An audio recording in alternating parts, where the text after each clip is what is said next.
animals, we crave the ability to be we. I know it's called me undies. We undies might have sounded differently, right? Is it a disco now? Yeah, it's an after party, so it's now we go with the flash. My goal in life is to be a laptop sticker. Me too. And despite the best ministrations of your wife, you still look ugly. It's a great honor, Mr. Jaffe. It's always nice to be with you. I'm so happy to be with you. I'm honored. Thanks for doing this, too. It's a real service to the community. Thank you for doing this, Joseph, for doing Corona TV in general. And it's your gift to the universe, and it's appreciated. Very human, and I like that. Look at you! You are insane! How did I do that? You're insane! Well, it's January 4th, 2020. Hello, everybody. I'm just getting straight into it. And, let's show the weight, man. Let's just show the fact that I've gone from 180.4 to 186 pounds. How the hell did that happen? How the hell did I put on 5.6 pounds in 1 week? I mean, I know it was New Year's Eve or New Year's or whatever, but I don't believe that I ate a horse or a cow or an entire animal. I actually, funnily enough, exercised a lot. We got a Peloton, and I'm sure you're going to be hearing more about that from me. But I exercised. We got on Tuesday. I exercised on Tuesday, Thursday, Friday, Saturday, Sunday, and I'm putting on weight. So I'm hoping that the theory that muscle weighs more than fat applies to me, because if it doesn't, I'm in big trouble. I'm in big trouble. But we'll see what happens. I don't even know what's going on with that graph. But it's interesting. It looks like a plateau. I'm not really sure what is going on, but all I know is I will have lost some of this time next week. Let's see who's here. Well, my mom is here. Mom, I don't know what's going on. Why am I putting on this weight? Who knows? Suved is here. He's saying hello to everyone and lots of love from India. Great to have India in the house. Tom Morris is here, and he says he's enjoying watching me grow into the show, grow larger by the minute. And E.B. Moss, the great, legendary E.B. Moss is here. Clearly, she says, it's all muscle weight. Susan Gluck said, actually, I thought you looked thinner. Muscle weighs more. Well, thank you very much. Apparently, streaming brings out the svelteness in me. Great to have all of you around. We won't worry about the weight anymore. We'll just get on with the show. Now, for those of you that were with me New Year's Eve, I'm so happy. I did a New Year's Eve show, 10 p.m. until midnight, New Year's Stream and Eve. For me, it was a use case. For me, it was an opportunity to say, can I produce and execute a show by myself for 2 hours and do this very much occasion-based. I made Planet Hollywood my Planet Hollywood. I made Planet Fitness my sponsor, even though they actually weren't a sponsor at all. So they never paid anything for it. But I just decided, let's give them some love. You know, the fitness space has gone through a really tough time of late. And so I made him my sponsor. Happy New Year to you too, Mr. Steve Garfield. And Joey Dumont is back from his little hiatus. Let me just show you a small clip from the countdown. So guys, are you ready for the countdown? I'm looking at the time here. Hold on. 10, 9, 8, 7, 6, 5, 4, 3, 2, 1. Happy New Year! Everybody! We made it. We made it. Happy New Year, L'chaim. No. L'chaim! Thank you for everything. Adam, you are welcome. He said, Happy New Year, everyone. Well done, Joseph. Frank, Manif, have a great night. Thank you for being part of this night. You too. You're welcome. Oh, well, that's it. You know, thank you to Planet Fitness for not suing me. And I hope the guys there liked it. Let's show their logo one more time. Get into shape. My wife's on camera. Finally, do I get a kiss? So it was all worth it. A 2-hour stream just to get that kiss. Yep, and my wife is a woman who rocks, and today is National Woman Who Rock Day. Let me tell you, someone else who rocks is my guest today, Ashley Faus. She is the content strategy lead at Atlassian. That was New Year's Eve, and it was just such a joy to be able to share with all of you guys as well. But we are now focused on 2021. We're focused on Ashley Faus today. Ashley rings in what is just going to be a spectacular week of some of the best B2B marketers, content strategists on this entire planet. Andy Crestodina tomorrow, Christina DiGiacomo and Neil Schaefer will round out. And then we have a community show on Friday, Diane Hessen, Angus Nelson, Tom Morris, Mark Masters, and Rohit Bhargava. So there is just so much to look forward to. Let's just do some quick happy birthdays to all of my friends, Andrew Selby, Bradley Torog on Saturday, on Sunday, Jason Bender and Jim Louderback. And then today, Joel Book, Brent Stain, Peter Prop, Freddie Laker, who has been streaming, Kevin McGurn, Barry Waxon, and no LinkedIn birthdays at all, because for some reason, LinkedIn just doesn't want to share any birthdays with me. No notifications at the moment. So if you are on LinkedIn wondering why you're not getting a birthday, don't blame me, blame LinkedIn. Well, let's get into the first seated soliloquy of the year. And it is appropriately called Happy New Year, everybody. So Happy New Year, one and all. And by the way, when exactly is the cutoff to stop saying Happy New Year? In 2021, perhaps we should all be allowed to say it every single day until December 31st, 2021, don't you think? Now, over the last 2 weeks of 2020, I asked all of my guests about their silver linings from the year. That Corona question edit is on my YouTube channel, and I also posted it just before the show on Facebook and LinkedIn. Every single person responded in some kind of positive fashion, but that's not exactly the theme or meme you'll see across social media.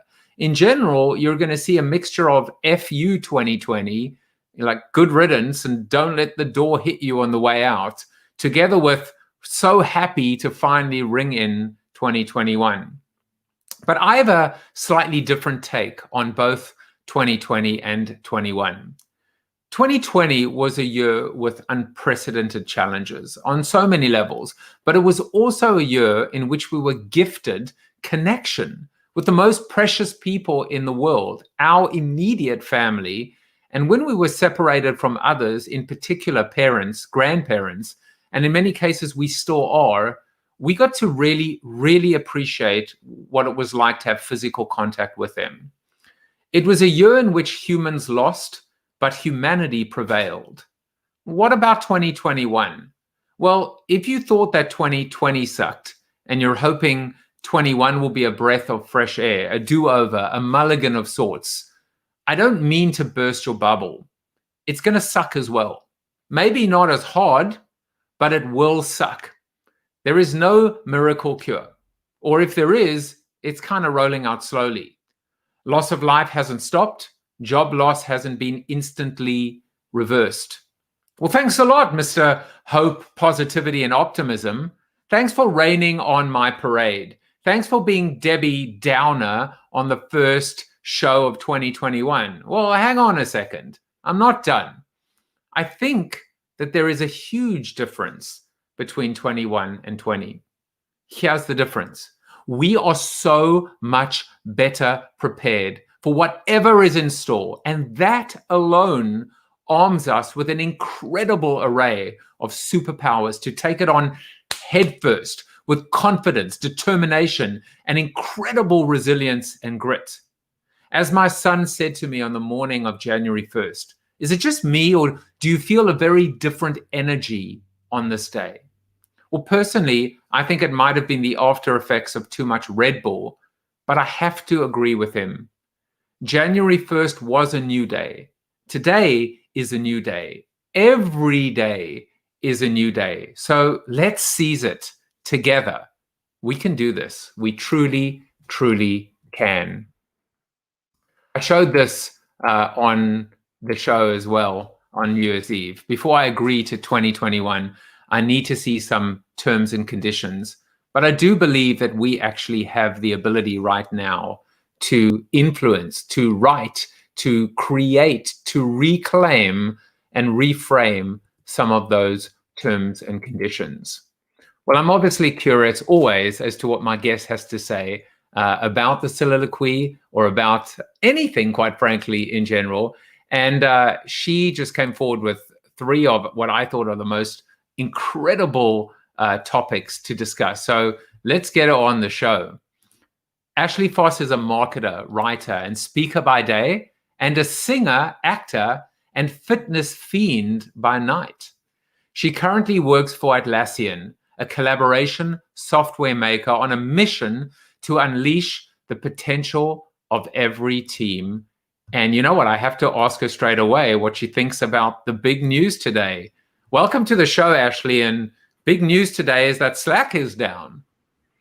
I kind of died laughing where everyone was like, yeah, go 2021. And then right out of gates, it's like, is Slack working? Is Slack working? Is Slack working? So to map it back to the soliloquy, that there may be some ups and downs in 2021, just like 2020. So yeah, on one hand, I kind of keep checking my phone to be like, is it back yet? Is it back yet? But it'll come back when it's back. And I'm sure Twitter will alert me when that happens.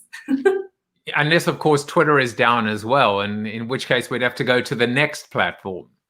I know. Well, we're going to have to just chase it around. I mean, if all else fails, IT will send us an email. Like, we don't really use email that much at Atlassian, so it's always funny when you go and you try, you're like, because Slack is where we tend to do a lot of stuff. So it's going to be interesting when I have to go check my email to see if Slack is back. So it's funny, and I mean, eventually when email goes down, I guess we're down to probably telegrams, smoke signals, who knows, but we'll figure it out. I think the big joke is always carrier pigeons, that like, here's how you can reach me. You just send a carrier pigeon out. So someone probably somewhere trained a carrier pigeon in 2020 just as like a survivalist, tactic. If they ran out of toilet paper, they could fetch it. I do think, I mean, we've all watched one apocalyptic show too many. I'm a big Walking Dead fan, but there've been series, I think it was called Revolution, when the entire power grid goes down. It's just funny. Yeah. They say basically it will take us about 3 days to go into complete, anarchy, chaos mode. But on that note, let's talk about some fun facts about you that I found out.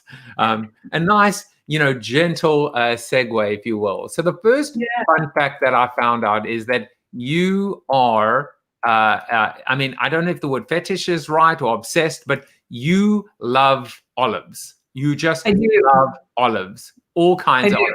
Tell us about this olive love. Well, it started when I was young. And we would go to like family Christmas or family Thanksgiving, and they would put out the veggie platter, and they would put just like the standard green and black olives that you buy at the store. And my great grandmother would sit there, and I would come and try to sneak the olives, and she would like, hit my hand away and be like, no, you can't eat them all. So finally one year she gifted me 3 jars of olives for Christmas. And I was like, this is great. Make this my gift all the time. So yeah, I love them, and I found that they're quite polarizing. Like, most people are they either love them or they hate them. There's not really a middle ground. So if people ever, like, they get salads or they get pizza or something, I'm like, oh, do you want your olives? I can eat those for you if I start to see them picking them out. So yeah, it's just silly. So for you, I have this background. I also have this background. Anyone in particular, or should I just keep rotating them for you? No, go back to the one that's, with the marinade with the garlic in there. That's, right. I think that's some fresh mozzarella and a baguette. That's where that's at. Now I have to ask you a very important question, because I've taken to, during this time of quarantine or isolation, I've taken to this new phenomenon called alcohol. And part of alcohol has been this beautiful thing called a gin martini with olives, I might add. But I'm still confused about people that are stuffing cheese into those olives, and goat cheese, icky goat cheese. So what is your feeling about cheese inside the olive? I'm not a big fan of cheese inside the olives, but surprisingly, because I'm also not a huge fan of spicy food, but I do love jalapeno stuffed olives. So I would not put the olives in there. What is this? I'm like being held on a hand here? Well, so we are moving into the second interesting fact about you, and I think you might, if you look in the background, you might see that this is the beautiful Park Güell in Barcelona. So you lived in Barcelona for a while, I think, during your college years. Yeah. So I was just thinking, I was like, ooh, Park Güell. Yeah, I loved it. So it was kind of humorous. I lived there for a summer when I was in college, but I actually grew up in Texas. So I learned Spanish in Texas, but my Spanish is not very good. And then obviously in Spain, there's a mix, like they have a slightly different accent, and then there's also Catalan. And so whenever I would speak with my like Mexican accent and my poor vocabulary, and then obviously I look very American, people were very confused whenever they would speak to me. So it was great. Good food, beautiful country. Worked on my Spanish with little weird accents from around different regions. So yeah, it was great. I went to the running of the bulls. I did not run with the bulls, but I almost got crushed at the fence where they fenced off. It has come up a lot on the show, the running of the bulls. At least 2, maybe 3 guests have actually done it. But you know, the reason why we segued into Barcelona is, you know, I mean, inquiring minds want to know, what were the olives like in Barcelona? So I wasn't actually as big of a fan because they weren't pitted. So I got some pizza one time and asked, you know, they put the olives on the pizza, and I took a big bite of pizza and almost broke a tooth on a pit. So maybe that's another requirement with the olives. They need to be pitted olives, because I've spent a bunch of, I mean, I've been to Barcelona 3-4 times. I absolutely love the place. I always tend to, in fact, every time I've been there, I've stayed at the W Hotel that looks like the yacht, or like the sail of a yacht. I just absolutely love the place. So want to just travel. It makes me want to travel again. But for now, I guess we're just going to have to travel through PowerPoint. Yes, PowerPoint for the win. Well, we have a lot of comments about olives. Unpitted olives are just cruel. Steve Garfield says Graeber olives got a plug on NBC's Tonight Show on April 8th, when host Jimmy Fallon quizzed his wife during a walk about her love of Graeber olives.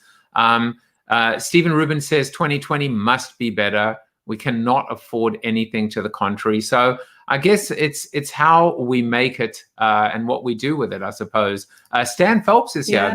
The purple goldfish, or is that the purple cow? The orange goldfish, the pink goldfish, the orange goldfish man, the goldfish man said, bang, I like the, I can't even pronounce, how do you pronounce that? Mike McCalebitz, acronym bold, audacious, noble, goal. So I guess he must be, I don't know what he's referring to, but I just decided that we would put him on there as well. And Tim Lynch said, when everything goes down, we'll be forced into not LinkedIn messaging. So now Ashley, there's a pecking order, and we clearly understand that after carrier pigeon or homing pigeon is LinkedIn. Apparently that is now what is considered to be the Neanderthal way of messaging. So who knew? Oh, no. I don't know. You know, it's just absolutely speculative. But enough of that. There is one more thing, which, and you know what's coming. Well, you kind of know what's coming. I know. Well, I guess this isn't exactly what you thought was coming, but you sing first soprano as well. So, you know, and apparently you were also on The Sopranos, according to my crack researchers here. I like how you can just like plot me into all these scenes. I should have given you better answers to like put me in cool. I mean, Barcelona's a cool place. So you can put me back in Barcelona. But, you know, it's so funny when we were, you know, prepping for this and all that. And you're like, oh, well, now you have to sing. And of course I wake up and I'm like, my voice is not very happy today. What if I send you, you know, an Instagram clip of, so right before COVID happened, I was literally in the final week of rehearsals for The Sound of Music.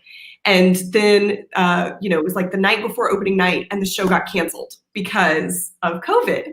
And so I made this clip. We had this super resonant stairwell, and I'm in my like nun habit, and I'm just like, I love to sing. That's all, and singing and with the stairwell. So yeah, I have been missing my shows, missing rehearsals, missing the late nights, missing like drilling the bars of music over the last, what is it now? 10 months? 9 months? How long have we been in quarantine? I guess we're into our 10th month. March 30th. I came back from South Africa March 12th, which was a Thursday, and that was kind of the day when everything just went to hell in a handbasket. But here we are, almost 9 or 10 months later. We can still eat olives. We can still sing. At least attempt to synchronize our singing. But we can't go to Barcelona. But hopefully we will soon. And it's been a challenge. I mean, it's been a challenge, but I think, look, you're the first guest of 2021. And I think I wrote the soliloquy today to say, we can't just flick a switch. It's going to be a gradual process, but we have the ability to actually help each other and navigate through whatever twists and turns lie ahead in business, in our personal lives. And I think do it because all of our eyes are wide open. And that's got to be a good thing. That has to give us solace, right? Yeah. Well, that's kind of what I've been saying. Everyone's like, how are you feeling about, 2021 or the new year? And I said, I feel realistically optimistic that things are going in the right direction. But yeah, sometimes it's going to be a slow direction. And obviously knowing that one of the things that kind of feeds my soul, which is music and singing and all of that, is going to be one of the last things to come back to normal, whatever that new normal is. That doesn't mean that we can't make goals, that we can't make progress, that we can't have those silver linings. And so I think realistically optimistic, where we've got our eyes open, we have a plan, we're moving forward, but we know it's going to take some time.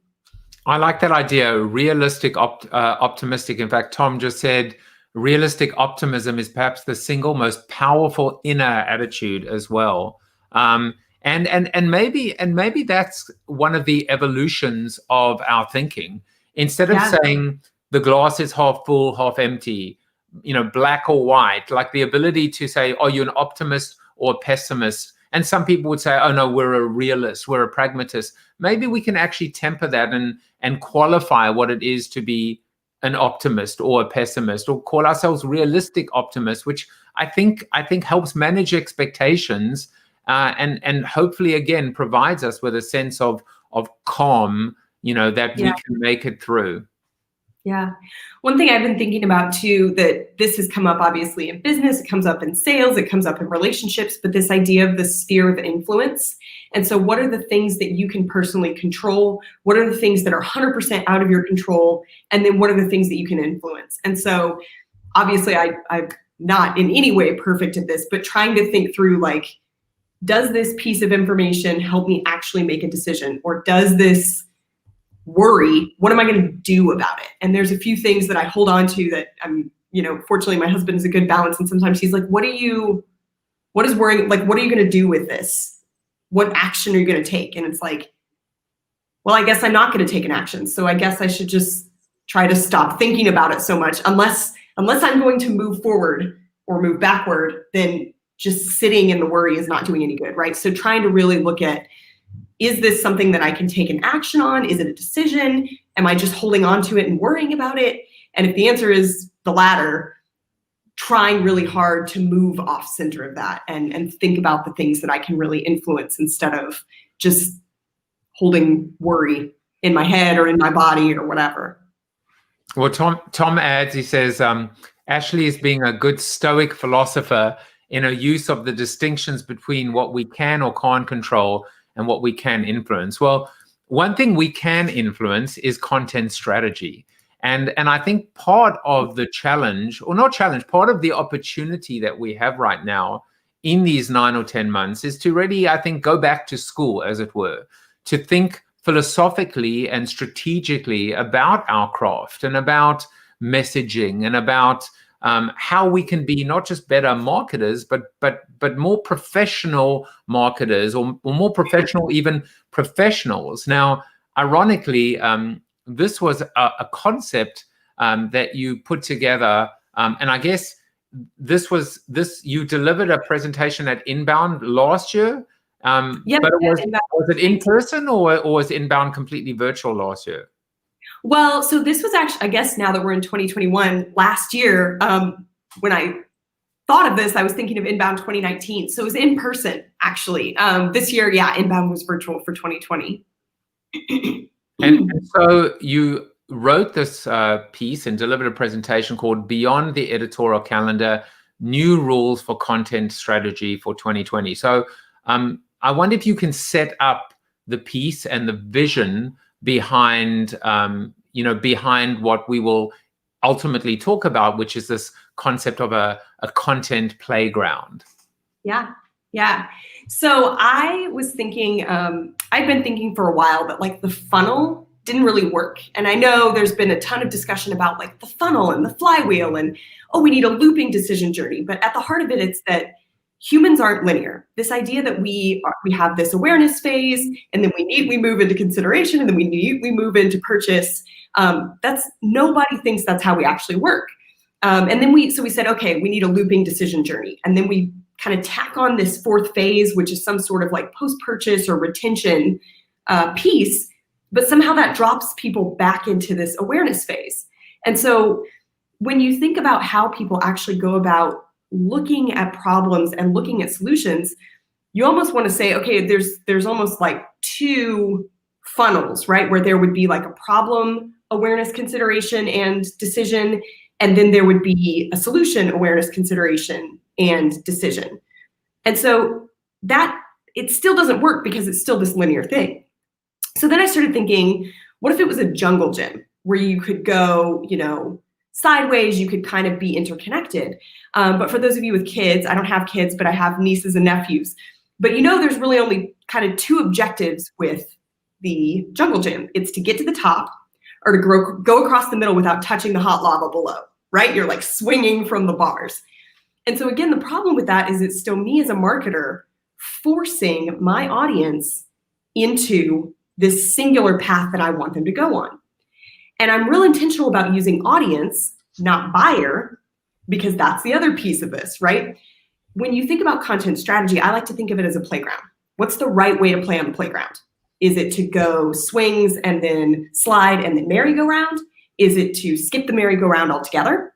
What about the parents who are sitting on the bench and watching their kids play? Are they using the playground in the wrong way? Well, of course not. That's the bench is part of the playground, even though they're not actively participating in the playing on the equipment. And then when you think about what's the right way to play on the playground, if you ask the playground designers, they're going to say, oh, you need to go down the slide. If you ask my 3-year-old nephew, he's going to say, oh, of course, you go up the slide every time. So when we translate that to marketing, what is the right way to use the content? There's this concept of top of funnel content and bottom of funnel content. The example I give is pricing. Pricing is traditionally considered a bottom of funnel purchase kind of piece of content or discussion or concept. Well, my team was looking to buy some software. And so my boss asked me, hey, how much budget do we need? I have to go get the budget approved. How much do you need? And I was like, I have no idea. So I start Googling around and find the top players in the space. And I reach out to say, hey, what is the cost for roughly this many licenses, roughly this SLA? And they come back to me and they're like, oh, you need to watch a demo. Oh, you need to download a white paper. I'm like, no, I don't even have budget yet. I'm asking for pricing before I even get into kind of that awareness or traditional funnel because I don't even have budget yet. And so I finally secured the budget, get on the phone with a sales rep, and I'm like, let me explain this to you. I am bought in that this is a problem. I'm bought in that this tool, this space of tools is the way to solve it. I need you to sell me your tool. Why should I buy yours? And half the sales reps, they were like, well, but let me show you the data of why this problem matters. I'm like, no, I'm bought in on the problem, and so it's fascinating to see how this mindset of the linear funnel translates into the types of conversations that you have from a marketing and sales perspective and the types of content that you deliver to people. So I want to get back to the playground in a moment, because I think it's terrific. I think it's a fantastic analogy and framework. But before I do that, I know a thing or two about funnels.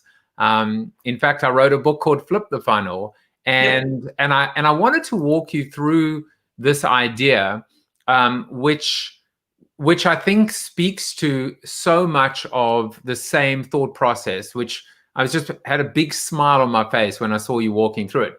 One of the problems, of course, with the traditional funnel is, as you know, it's open-ended, it's linear, it gets smaller over time. So I created the flipped funnel, right? ADIA, acknowledgement, dialogue, incentivization, and activation. And I basically said, well, you know, our job only begins at that point of purchase, what I call POP, point of purchase, place of purchase, proof of purchase. And when you put the funnel together, you get the bow tie, the marketing bow tie. Yeah. But there is a process. And it's that process that I think you so brilliantly outlined, is the fact that ultimately you go from acquisition to retention, and retention becomes the new acquisition. But the point being that this can't be linear either. So the way I looked at it is, no, we don't drop them back into awareness. What we actually recognize is that you go through the linear funnel, the traditional funnel, once. You only should go through it once. But then what happens is this pulsing, this virtuous cycle. And what actually happens is that the flipped funnel gets larger over time. And so because we are more effective at being able to not just retain or use existing customers to gain new ones, but actually elevate expectation, loyalty, advocacy, zealotry, whatever you want to call it. And we spend less money on the traditional funnel because we are more efficient at being able to acquire that customer. Inherent in this is this idea of a very badly tied bow tie. So the real model is that it is a bow tie, but it is a really badly tied bow tie. That's how I looked at it. Yeah. Your playground idea is awesome for a couple of reasons. One, fun. Why shouldn't this be fun? Why should this be considered work? Why should this be labor? Why can't we enjoy selling and enjoy buying and enjoy helping? Why does it have to be a one-way process? And I think the fun element is what makes it amazing. The other thing, and I wrote this down, is that playbook becomes a play guide. The playbook says you go down the slide. The playbook says here's the step. The playbook says this is how each piece of machinery or equipment works. But ultimately the guide is take this now and then make it your own. Create your own set of rules. Isn't that what we call customization and personalization? Yeah. Well, and I love that you picked up on the fun aspect of it, because that's one of the kind of the tenets that I have of building the playground, is to delight the audience. And it's interesting. So I've been in tech now for several years. I worked in security, 2 different security startups, and then now working where my audience is a lot of software developers. And obviously I am not a software developer. And so frequently when I talk to some B2B marketers, they're like, oh, but you know, the subject matter is a bit dry or it's a bit boring. And I'm like, but it's not to your audience. Your audience loves this stuff. The people who are not marketers, they don't want to nerd out about this stuff. And I obviously get very excited about it. I'm talking with my hands and I'm very expressive, right? You ask non-marketers and they're like, this is a boring conversation. I don't know what y'all are talking about because I don't care about it and I don't understand it. So when you start talking about delighting your audience and loving that they love this and loving a good outcome for your audience. And so again, that's why I also bring up the parent sitting on the bench. Sliding on the slide is not very much fun for them because they're too big for it. They don't get to go down it, but they're so happy to watch their kids experience that kind of rush of going down the slide for the first time. And so this sense of loving your audience and loving this experience because your audience is delighted, that's another key piece of this that I think when you frame it up in terms of the playground, and even as adults, like I didn't swing on a swing for years. And finally as an adult, I was like, maybe I'll swing on the swings. And I was like, this is super fun. Why don't we do this as adults? So this idea that the fun or the delight has to fit into this box because now we're very serious adults buying very serious products and services. No, everybody wants to be excited about the thing that they're buying or selling or using, etc. Completely. And, just to extend the metaphor just one more time, as parents, we've all at some point in time had to climb onto one of these jungle gyms or equipment, because we had to go help our child. We're like, they were stuck. And secretly inside, we become children again. And we're so loving, when you take your kid down the slide and they're sitting on your lap, there is a thrill associated with the ability to get back to basics or to a simpler, more innocent time. And I think maybe that's another thing that this beautiful analogy speaks to, which is why have we overcomplicated this whole process when we really can create something that is simple, not necessarily simplistic? Yeah. Well, and I think it's interesting too, because I commented earlier about like the audience, not just the buyer. And so one of the issues that I have with a lot of the ways that stuff is executed is we think we're going to trick people into buying something. Somehow they ended up on our site or on our social media feed. And we think that if we just like obscure the buttons, that they're just going to accidentally stumble into a purchase. We're going to trick them into a purchase. And so I think that there's a lot of reasons to keep people kind of on your site or in your social media feeds. They could be future job candidates. They could be a past customer that's now a champion for you. They could be an influencer. Like, it's not just about selling the product one time and the transaction. And so this idea that you're going to trick people into it by being clever, no, put very distinct buying CTAs in one place, put very distinct hang out, build a relationship, learn in a separate place. And when people are ready to make a buying decision, they'll figure out how to give you the money, make it super easy to give you money, make it super easy to buy, and make it very clear. And I kind of, yeah, go ahead.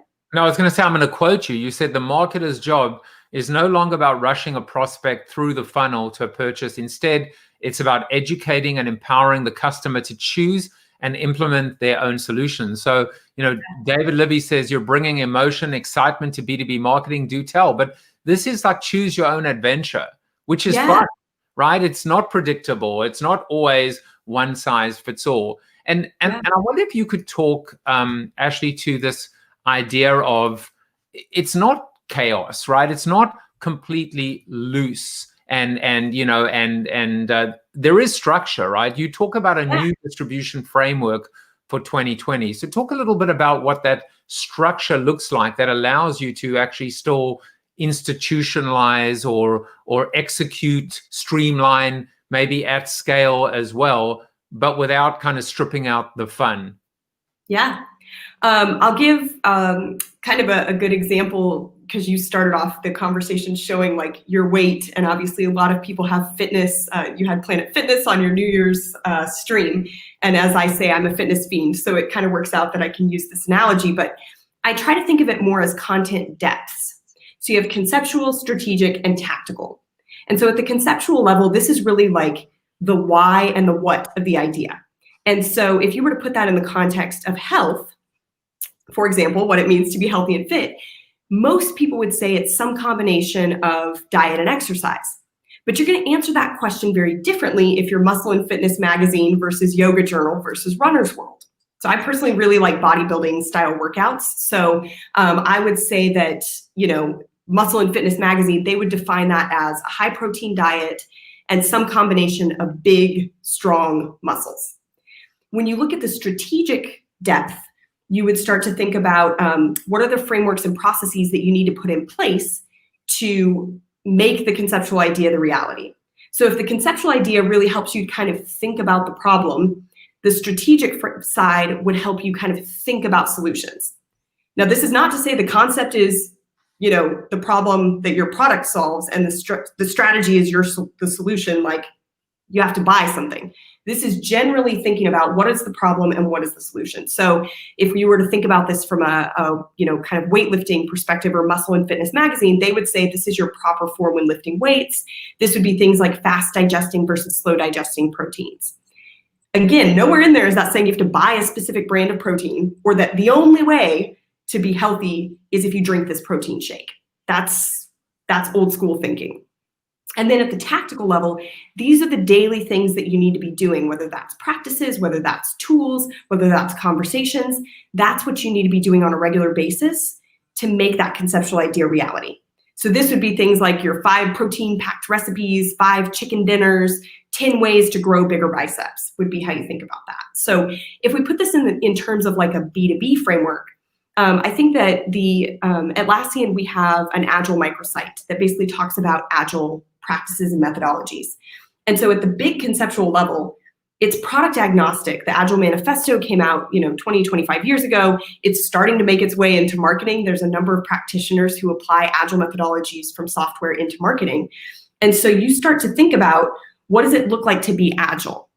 That's a big conceptual question. How do you do things faster? How do you adapt? How do you kind of keep this planning, but also flexibility at scale? At the strategic level, that's where you would start to look at things like Scrum versus Kanban, or where you would look at things like the rituals that you would choose. So that's things like the daily stand-up, et cetera. And then at the tactical level, that's where you start getting into the daily practices and how you run retrospectives and how you track your work. Now, you can do all of that with Post-it notes. You can do that on a whiteboard. Obviously, because we sell several products that help you do that, we then show you how to do that with Jira. So you learn about these methodologies, you learn about these practices, and then if you say, okay, how do I do that in a tool? We say, here's Jira or here's Trello, you can learn how to do it. We've got templates for both of those. But you can do it analog as well, right? So we're not having to sell you Jira.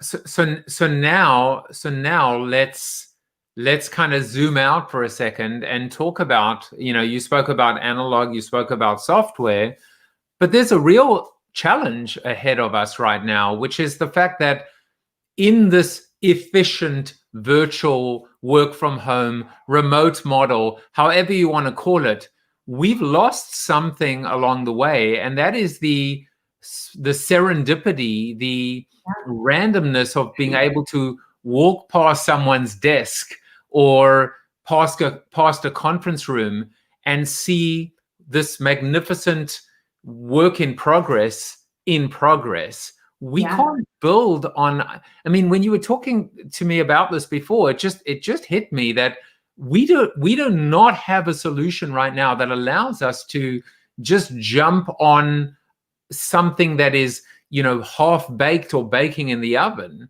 How do we, is there a solution out there that caters to this? How do we overcome this? Yeah. So I've been thinking about that a lot lately, actually, because I personally thrive, I'm super extroverted. Like all the charts, I'm way, way extroverted. Like going to in-person conferences and dealing with 1,000 people, that is an energy source for me. Like I don't get burnt out until probably day 4 or 5 of the conference. And even then it's like, oh, I should probably go home at 11 p.m. and then I'll be able, I just need to sleep and then I'll be recharged for the next day, right? So this has been working from home without that external bombardment of stimulus with the whiteboards and the conversations has been really hard. And I've seen a lot of people try to say like, oh, we could just jump on a Zoom call. Like if we're going, once Slack comes back, if we're going back and forth in Slack and we say, you know what, actually, let's just jump on a video call right quick. That still means that somewhere in there, I already had the idea. I already knew who to contact. We already had some sort of relationship to talk about versus walking by on a whiteboard, or I love to eavesdrop on conversations that are happening and being like, what did you just say? Like, that sounds interesting over there. Can I just insert myself into your conversation because it feels like there's a connection here? And that is missing. That seeing somebody on the way to the bathroom, the idea that like, oh no, we'll just put 15 minutes on the calendar. And I'm like, no, but then that already means I had to think of you, not you showed up accidentally in my peripheral and it loosened something in my brain. So I think that we're trying to figure it out, right? Like Atlassian has a huge blogging culture, for example. So sometimes I'll just scroll through on the internal blog, and if there's anything at all, then I'm like, what is that, right? And then I go click in, I give the page a skim the way that I would traditionally accidentally overhear a conversation. And if there's anything that sticks out about it, then I'll actually read the page and say, oh, okay, I should maybe contact with this person or that person. And that's how I've been kind of doing it. The other thing is just randomly reaching out to people for coffee of like, hey, Joseph, you said this one word this one time, or I heard your name in conversation, and it occurred to me that maybe we want to talk, right? Like I saw you on LinkedIn, and I saw, Corona TV. I would love to. Come on my show. Yeah, exactly. I'm like, I saw you. But you're right. I mean, it's the ability sometimes, and sometimes it might be I'm working on something and I'm really like stuck, or maybe it's conceptual and from a creative standpoint, and you might be walking past me, and I might just be like, hey, Ashley, do you have a moment? Like, what do you think about this? And then kind of share it with you. Can we just jump on a Zoom call? That it just doesn't work. And the only thing that I'm thinking in my mind, because we don't know what the answer is, we're just kind of like, like uncovering or excavating a problem, a challenge. But for me, and I know this will sound weird, but it's this idea of like having the camera on at all times. So you actually see little thumbnails maybe like around the screen of everyone in their working environment. I know it sounds, the more you discuss it, the less it makes sense, because it's like, well, what about privacy? And, and this person isn't at their desk. So it's not like a proctor, like you're being proctored, Right. But there's got to be something that builds in serendipity, and that's that water cooler. I mean, we discussed even the water cooler, I think it was last week or the week before. Yeah. If we can't bring that back into work from home, we're going to lose just a vital part of the magic of people coming together. Yeah. One thing that I think has been really good is we've started a couple of different like monthly meetings or something. So for example, with all the people who create content at Atlassian, and that could be documentation, that could be marketing, that could be website stuff. And we all just kind of come together, and whoever can join joins. We rotate the agenda. And so that actually has been really great, because somebody will be talking about like, oh, I'm writing this thing, or I'm working on creating this post or whatever it is. And even just the realization of like, oh, there's somebody else who does this other thing. And maybe I can say, oh, Joseph, if you're working on this, like I should connect you over to some other person because they mentioned something that seems vaguely like you two might have something to talk about, right? I think one thing that's been hard for me is feeling like those random conversations that if they don't have a specific point, then they're not worth having, or they're a waste of time, or I've interrupted someone. But in the office, if I eavesdrop on someone's conversation and I insert myself into it, I don't feel like that. And so I think there's got to be a mental shift for people that if I tell you that, hey, maybe you should ping this other person, and I tell that person, hey, so-and-so is going to set up a meeting with you, that willingness to just kind of trust that you'll find something to talk about that's worthwhile. And it might not be a specific, oh, you need to be reviewing this, piece of marketing collateral right this minute, but it might be a relationship where you do have somebody, another little thumbnail that you can add to your bar to say, this person has a different perspective. I'm just going to ping them right quick, even though in theory we don't have any reason to connect with each other. They're smart. They're in my organization. So we should help each other, right? Like at minimum, we have the big goal of helping the organization and our customers do better. Yeah, I mean, what I was writing down was this idea of professional eavesdropping, which is Bob says, have yourself or your team stay logged into Zoom all day with their camera and mic off. virtually knock on a member's door to see if they can chat. I mean, and it's funny because Steve says a New Year's Eve environment I tried at, rooms you could pop into, and your live video could sit on a couch, stand by a bar. It was cool. I actually did this. Steve sent it to me, and it was crazy. It was basically like Second Life in a way. But I was, you know, you would have. Okay, I have to show it to you. You would have loved it because I went to one room where there was karaoke, and I was singing karaoke, and there was someone else there. And what happens is it's very weird. It's almost like a screen, you know, walking around with your head on it, you know. And so there were different shapes. And your head would appear, you know, either zoomed or cropped within that space. It felt actually very comforting, funnily enough. And I felt almost like I was at a party. I was at a roof bar, then I was in a lounge, and I was just bumping into random people. But I think actually the thing that's so important about it, whether it's Clubhouse now, or whether it's, you know, or Zoom, I feel like Slack is not enough. I feel like we need to talk. We need to see. Typing is great, but typing is not going to bring the creative power of collaboration. Would you agree with that? Yeah.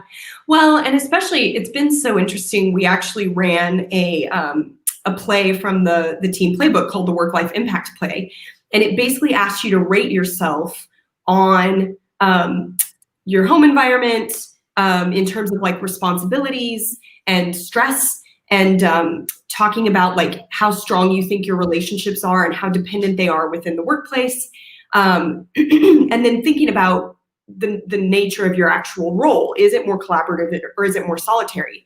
And so as you start to look at the differences between what your colleagues are living, both at home and in their role, and how that compares to you, you start to understand that like actually some people are great just kind of going away, being by themselves, like writing, for example. A lot of my colleagues are writers, and it's very solitary. They only need the 1 or 2 brainstorms a week, and then they want someone to come in and kind of redline.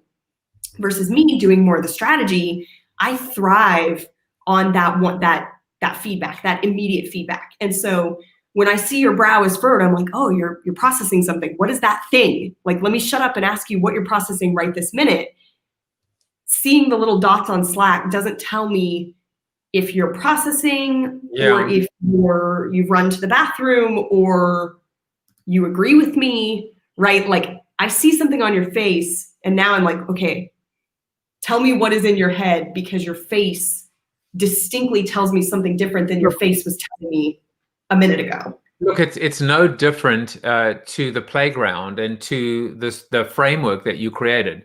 Different platforms have different roles to different brands or different people, different campaigns, different objectives, and the challenge is to figure out the depth, the superficiality, or from conceptual through strategic through tactical. And I think to your point here, which is, you know, work from home is awesome for people that maybe like or need the solitary or thrive in it. But to be able to actually have a one size fits all does us all a disservice. And Jan says Ashley is nailing the emotional and environmental infrastructure of pandemic idea generation.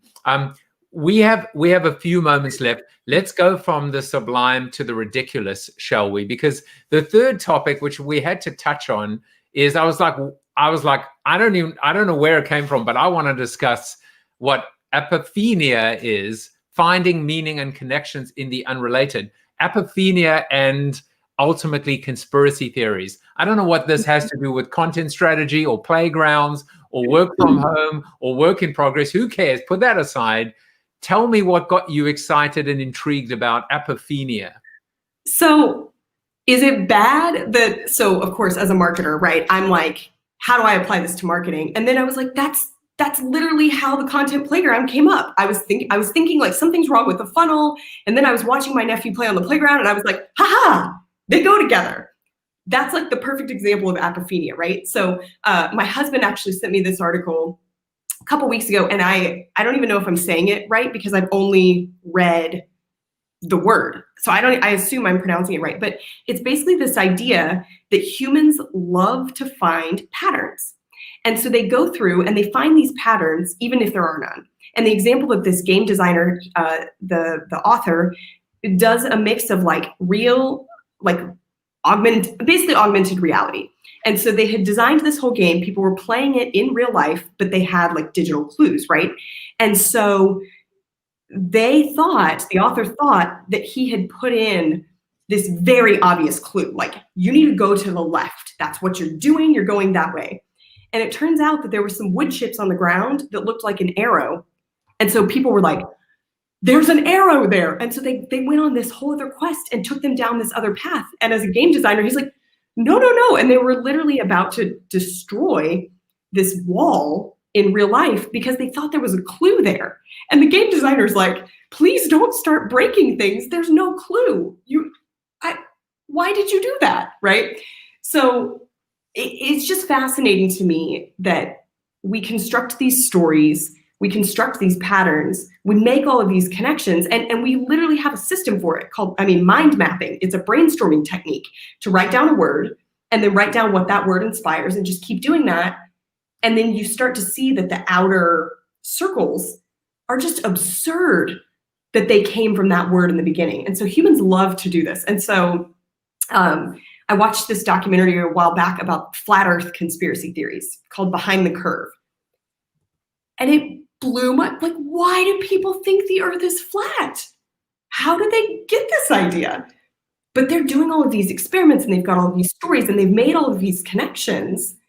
And so it's just really fascinating when you think about, as a marketer, people are going to have perceptions about your brand or your product, or if you're trying to be a thought leader or an influencer, people make up these stories about you.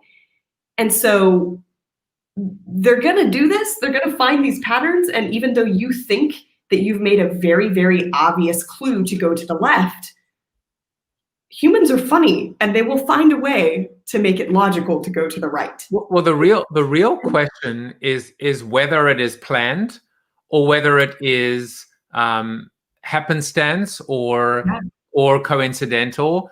How much of it is manipulative? We could do an entire show on this, right? How much of it is manipulative? How much of it is one of the things that marketers do, right? Which is persuasion. Psychology is a big part of that. How much of it is inferred? How much of it is suggested? And one of the things that struck me, I'm sure you followed the whole pandemic conspiracy theory, is that ultimately these conspiracy theories and these suggestions are always based on the possibility of truth. That's the thing that nags, right? Well, the wood chips, are they there? It can't just be a coincidence. And the thing with the pandemic, that even when I watched it, I was like, I hate to admit it, but this idea that we're all being forced to stay at home so that when we all decide to rejoin the world, guess what we're all going to get? The cold, because we haven't been surrounded by any of these natural, germs that we needed. And who's going to come to the rescue but Big Pharma? And I'm like, yep, well done, Joe. You just fell down the rabbit hole, you moron. Yeah. Well, and I think the thing that's fascinating to me from a branding or a marketing perspective, the reason that whatever documentary got so much traction is because it was really well produced. There's a formula. You use a certain type of music, you use a certain type of, videography and lighting, you use you intersperse B-roll at certain points, you use voiceover in a certain way. All of these things are known. And like, if you look at Instagram, I saw this what's it called? Account called Insta Repeat. And it's basically pulling the same photo from hundreds of different accounts and showing you that there's a formula. If you're going to be an influencer for hiking, or you're going to be an influencer for fashion, or you're going to be an influencer for food, there's a way to take the photograph and use the saturation and the perspective, and it's all a formula. And so when you look at that and you think about that, it's like, we've turned the pattern finding into an algorithm. that now marketers have access to. And so it's the same thing. I'm like, man, are we blowing my mind. Like, well, hold on. Then just to take it one step further, what you see on TikTok now are people that are creating TikToks that are getting hundreds of thousands of views, where they're basically telling you how to create TikToks to get hundreds of thousands of views, which is to use whatever trending audio. They're basically like, it doesn't actually matter what you do. You could literally show, a video of like your wall, as long as you use this keyword or this original piece of audio. And it's in a way, it's about gaming the system. And it's kind of crazy because David Libby says, it's kind of interesting. He says, why do cats need to be herded? Because they're always running scared. And I think that just kind of proves maybe how we are looking for leadership, but the reality is we need to lead ourselves. I picked this quote for you today, speaking about conspiracy theories. And it's a very interesting one. And I will read it to you now as well. Never attribute to malevolence that which can best be explained by incompetence. And this is Greenfield's first law of political analysis. So, it comes full circle when we think about conspiracy theories. We think about the manipulation of messaging and politics, and there's marketing. I think that maybe if there's a takeaway here, Ashley, it's we need to start 2021 on the front foot with our eyes wide open and at the same time open-minded, and at the same time making sure that the playbook is a play guide. Yeah, I love that. So now I'm telling you, I've got it's a whole thing. I've made the connection with this definition and the marketing. It's like I did it myself. I fell into it. I know you figured it. You figured it out. You didn't need Greenfield's first law of political analysis. And by the way, the Greenfield in question is a guy by the name of Jeff Greenfield, American television journalist and author. Well, we are pretty much at the top of the hour. I cannot wait to go to the Zoom after show with you, because we're going to no doubt continue talking about work in progress, creativity, playgrounds, campgrounds, fun fairs, conspiracy theories, Apophenia, whatever the hell the word is, acropophenia, etc. If you want to join us, come on over to the Zoom after show. That's bit.ly/CoronaTV after show. But before you go, you get to be my lead-off hitter this week. And we get to ask you a Corona question, and I will even change the background for your Corona question. We'll give you the beautiful sunflowers that symbolize the sun rising and a brand new day. So Ashley, what is your New Year's resolution for 2021? Yeah, so I think from a professional standpoint, I would love to continue doing more writing and speaking. So I've been in the process of, submitting some speaker applications and then doing some writing to submit to some more publications. So at some point I will come up with a number of, those things that I would like to do. On a personal note, I've been trying to figure that out because my hobbies are a little weird with COVID, but my husband and I do kiteboarding. And so that is an outdoor hobby that is COVID friendly. So I'm working on my jumps. So I think my first kind of personal goal is going to be to set a PR in 2021 on how high I go, and then land it. Like you can't just go really high and then crash. You have to land. So. Well, that's crazy. Whoever knew that B2B marketing and content strategy was a contact sport? But I love the way you live your life. I love the way that you bring so much passion and energy. My good friend Ritesh wants to know, can he use Play Guide now? As long as you attribute it to myself and Ashley, how about that? But really Ashley, because she is it's her playground to playbook meets my play guide. But sure, you can use it. We are here to help. I feel really, really excited about what 21 has in store for content marketing, where we can get to use new models, and I hope that your New Year's resolution certainly comes true. You definitely have enough content to lead with, even based on what I've heard today. So it is a fait accompli to get your vote of confidence from, of course, the warden of the North and of Corona TV, Mr. Chuck Norris. You are Chuck Norris approved. Thank you, Ashley, and I will be back tomorrow. Take care, everyone. Bye-bye. Thank you for watching Corona TV with your host, multiple author, and global keynote speaker, Joseph Jaffe.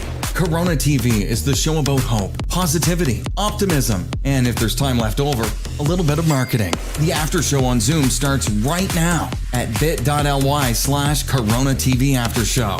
If you like the show, tell a friend or two. Please subscribe to the show at CoronaTV.show. And if you want to get inside news, previews of upcoming guests, and much more, text Corona TV to 66866 or visit josephjaffe.com/subscribe to sign up for the show's newsletter. And despite the best ministrations of your wife, you still look ugly.